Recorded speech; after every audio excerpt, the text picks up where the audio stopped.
Don't use me to parent your kids. I have dwarfism, and this often leads to weird interactions in public, especially with kids. Sometimes a kid comes up to me to ask me why I'm so short, and I have a pre-prepared response for that, but most of the time they just loudly ask their parents why I'm so short. Usually the parents will awkwardly drag their kids away, telling them not to comment on people in public, which is sad but understandable. I like the parents who just say something about how some people are born like this, and even though we look a bit different, we're still regular people just like everyone else. Sometimes I hear a gem like I bet he shrank in the wash. What I can't stand is when people try to use me to parent their kids. I'm sure you can think of ways to convince your kids to finish their plate at dinner that don't involve pointing at a dwarf in public and saying that's what happens when you leave food on your plate, or he didn't listen to his mommy when she told him to eat all his vegetables. It's rude, it's humiliating, and it teaches your kid that differences are a bad thing and that people are at fault for their differences or disabilities. It just pisses me off. A few days ago I was in public and a kid who was maybe 4 or 5 years old was acting out, and his mom was clearly struggling to keep him under control.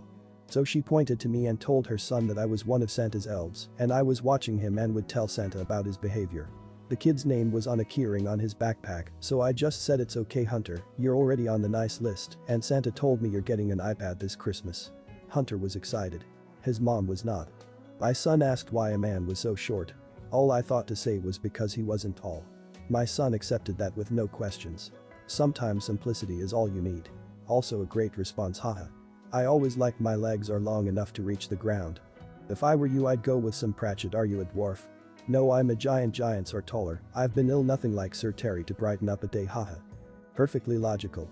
Reminds me of a comment my daughter made. She, at 3, insisted she was tall too now, and when asked about it, replied that's because she was tall enough now for her legs to reach the ground. Aren't there people like this in Phantom Tollbooth? Well, said the boy, in my family everyone is born in the air, with his head at exactly the height it's going to be when he's an adult, and then we all grow toward the ground. When we're fully grown up, or, as you can see, grown down, our feet finally touch. Of course, there are a few of us whose feet never reach the ground, no matter how old we get, but I suppose it's the same in every family. He hopped a few steps in the air, skipped back to where he started, and then began again. You certainly must be very old to have reached the ground already. Oh no, said Milo seriously. In my family we all start on the ground and grow up, and we never know how far until we actually get there. What a silly system. The boy laughed. Then your head keeps changing its height and you always see things in a different way. Why, when you're 15 things won't look at all the way they did when you were 10, and at 20 everything will change again. The Phantom Tollbooth. Never read this book, this sounds fascinating. Excellent book, highly recommended. One of those kids' books that holds up very well reading it as an adult. When I was 7 my mom and I watched a documentary on dwarfism together. A week or so later we were out and about and happened to see someone with dwarfism. Of course me and all my 7-year-old tact yelled out they have hypochondroplasia type. We just learned about that, Mom. She looked mortified, the dude gave a hearty chuckle and complimented me on knowing, then went on his merry way. Sometimes I look back and kick myself for it. I really hope I didn't upset the dude and he just didn't want to react. At least you yelled out something embarrassingly educated instead of embarrassingly stereotypical. True. Our mother made sure to teach us how to plant our feet accurately in our mouths. Now. Simple is almost always better with kids. I remember when my daughter was in 1st grade asking what gay meant. I'm quickly going through mental gymnastics of the best way to explain. Then I thought to ask, where did you hear that word? A very old story she was reading referenced something like the gay little flowers. Oh. It means happy. I think you accidentally stumbled on a better way to go about it. Ask where they heard all the new words, potentially difficult or not. Gives an opportunity for a teaching moment on a further and much more difficult to grasp concept. Context matters. That is awesome. My cousin was definitely of the hey, people come in all shapes and sizes. With her son. But she could not get his 3 or 4-year-old self to stop staring at a guy in a wheelchair when they were standing on a sidewalk, I think waiting for a parade or something. He started to ask questions and my cousin shushed him, and the man said that it was okay, at his age, questions were natural and understandable.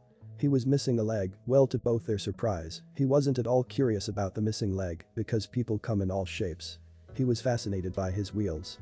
Kiddo had been bitten by the obsessed by all vehicles bug thanks to Grandpa, and I think even asked him if it had gears, etc. When the guy popped a wheelie, my cousin said her kid practically exploded with excitement and she got an immediate request that he wanted a wheelchair too, so he could learn to do that. It tickled the guy thankfully.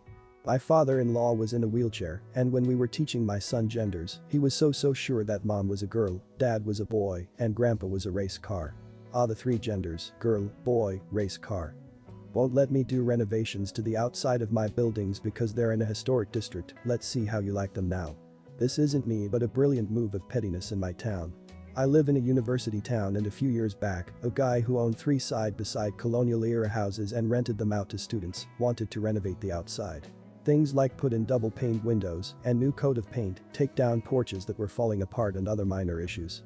Our town put a stop work order on him and took him to court because the houses were historic.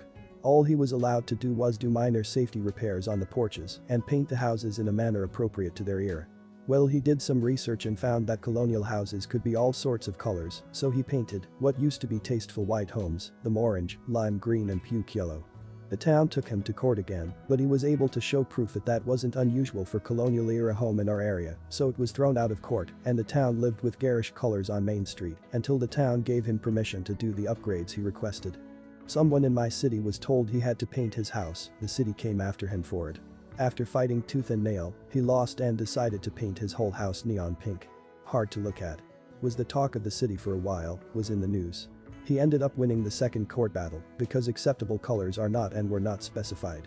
I've seen photos of a neon pink revenge house. It is horrid. There is a bright pink house up the hill from us. It is known as the Peppa Pig house. The local kids love it. I cannot imagine living next door to it. The house 2 doors down from me is purple with black trim. Not historical or anything, just a late 80s cookie-cutter ranch house. I asked the old couple living there, and apparently a few years after they moved in the late 90s, some busybody got a bee in their bonnet about the color of the shutters not matching with the rest of the neighborhood aesthetic or something.